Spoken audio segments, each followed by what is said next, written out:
Nous allons effectuer la méthode du chiasme afin de déterminer la formule moléculaire qui peut exister entre un atome de soufre et un atome d'oxygène.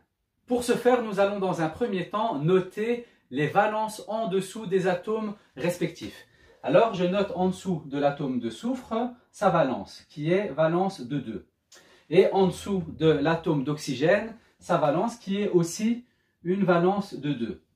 Ensuite, je vais croiser les valences qui vont se transformer en indices en chiffres arabes. Je croise donc la valence du soufre qui arrive en bas à droite de l'oxygène et cette valence se transforme en indice en chiffres arabes. Et je fais la même chose pour la valence de l'oxygène. Donc je mets une flèche qui arrive au niveau de l'indice du soufre et qui se transforme en chiffre arabe. Donc j'obtiens du S2O2.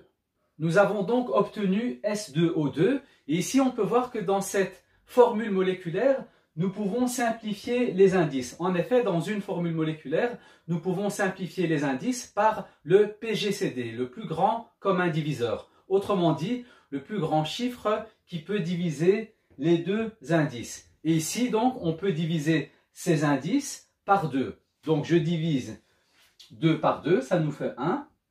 Et 2 par 2, ça nous fait 1. Et donc, j'obtiens du S1O1. Et sachant que dans une formule moléculaire, les indices de 1 sont sous-entendus, eh bien, je peux donc effacer les indices de 1. Donc voilà, j'enlève celui-ci ainsi que l'autre. Et donc, je me retrouve avec une formule moléculaire d'oxyde de soufre qui est SO. C'est donc bien la formule moléculaire que l'on a déterminée grâce à la méthode du chiasme lorsque l'on veut fabriquer une formule moléculaire à partir de soufre et d'oxygène.